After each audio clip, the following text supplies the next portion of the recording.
Back to my YouTube channel spoon and sketch with Akhila. അപ്പൊ ഇന്ന് ഞാൻ വന്നിട്ടുള്ളത് ഓണസദ്യയിലെ മറ്റൊരു വിഭവമായിട്ടാണ് കേട്ടോ. അപ്പൊ ഇന്ന് ഉണ്ടാക്കാൻ പോകുന്നത് മത്തൻ എരിശ്ശേരിയാണ്. അപ്പൊ എങ്ങനെ മത്തൻ എരിശ്ശേരി ഉണ്ടാക്കുന്നത് നോക്കാം. ഓക്കെ, അപ്പോൾ ഇതിനാവശ്യമായിട്ടുള്ളത് ഒരു പഴുത്ത മത്തങ്ങ ഈ ഒരു വലുപ്പത്തിൽ കഷ്ണങ്ങളായി എടുക്കുക. പിന്നെ ഇതിലേക്ക് നമുക്ക് വേണ്ടത് കുതിർത്തി വച്ചിട്ടുള്ള വൻപയറാണ്. ചിലയിടത്ത് വൻപയർ അല്ല വെള്ളപ്പയർ എന്നും പറയാറുണ്ട് കേട്ടോ ഇതിന്. ഇനി ഇതിലേക്ക് അരപ്പിനായി 1.5 തേങ്ങ ചിരകിയെടുത്തത്, 4 പച്ചമുളക്, 1 ടീസ്പൂൺ ജീരകം, 2 അല്ലി വെളുത്തുള്ളി. ഇനി നമ്മളൊരു കുക്കർ എടുത്ത് അതിലേക്ക് കഷ്ണങ്ങളാക്കി വെച്ചിട്ടുള്ള മത്തങ്ങ ചേർത്ത് കൊടുക്കുകയാണ്. അതിലേക്ക് നമ്മൾ കുതിർത്ത് വെച്ചിട്ടുള്ള വൻപയർ ചേർത്ത് കൊടുക്കുകയാണ്. വൻപയർ ചേർത്ത് കൊടുക്കുമ്പോൾ നമ്മൾ എടുത്തിരിക്കുന്ന മത്തങ്ങയുടെ 1/3 ഭാഗം ചേർത്ത് കൊടുത്താൽ മതി. അതായത് കൂടുതൽ മത്തങ്ങ ആയിരിക്കണം. ഇനി ഇതിലേക്ക് ആവശ്യത്തിനുള്ള ഉപ്പ് ചേർത്ത് കൊടുത്ത് അതിലേക്ക് 1/2 ടേബിൾ സ്പൂൺ മുളക് പൊടി, 1/4 ടേബിൾ സ്പൂൺ മഞ്ഞൾപ്പൊടി ചേർത്ത് കൊടുക്കുക. ഇനി ഇതിലേക്ക് ഇത് വെന്തു കിട്ടുന്നതിന് വേണ്ടി ആവശ്യത്തിന് വെള്ളം ഒഴിച്ചു കൊടുക്കുക. കൂടുതൽ വെള്ളം ഒഴിച്ചു കൊടുക്കേണ്ട ആവശ്യമില്ല. ഇത് കവർ ചെയ്യും വിധത്തിൽ നമുക്ക് വെള്ളം ആഡ് ചെയ്ത് കൊടുത്താൽ മതി കേട്ടോ. ഈ ഒരു തരത്തിൽ ഇത് കവർ ചെയ്യും വിധത്തിൽ വെള്ളം ആഡ് ചെയ്ത് കൊടുത്തിട്ട് എല്ലാം ഒന്ന് ഇളക്കി യോജിപ്പിച്ചതിന് ശേഷം നമ്മൾ കുക്കർ അടച്ച് വെച്ച് 5 വിസിലിന് വേണ്ടി വെയിറ്റ് ചെയ്യാം. ഈ സമയം നമുക്ക് ഇതിലേക്കുള്ള അരപ്പ് റെഡിയാക്കാം. പച്ചമുളക്, വെളുത്തുള്ളി, ജീരകം, തേങ്ങ ഇത് ചേർത്ത് ഈ ഒരു രൂപത്തിൽ അരച്ചെടുത്താൽ മതി.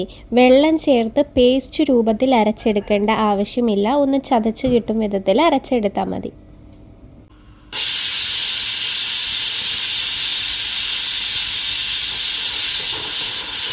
നമ്മുടെ മത്തങ്ങയും പയറും 5 വിസിലടിച്ച് വെന്ത് വന്നിട്ടുണ്ട്. ഇനി നമുക്കത് തുറന്ന് നോക്കാം.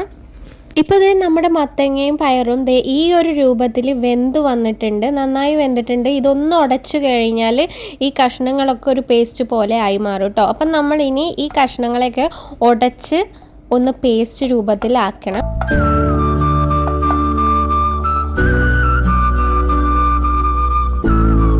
ഇപ്പോൾ ഇത് നന്നായി ഉടഞ്ഞു വന്നിട്ടുണ്ട്. ചെറിയ ചെറിയ കഷ്ണങ്ങളാക്കി നമ്മൾ ഉടച്ചെടുത്തിട്ടുണ്ട്. ഇനി ഇതിലേക്ക് നമ്മൾ അരച്ചു വെച്ചിട്ടുള്ള അരപ്പ് ചേർത്ത് കൊടുത്ത് നന്നായി ഒന്ന് ഇളക്കിയെടുക്കുകയാണ്.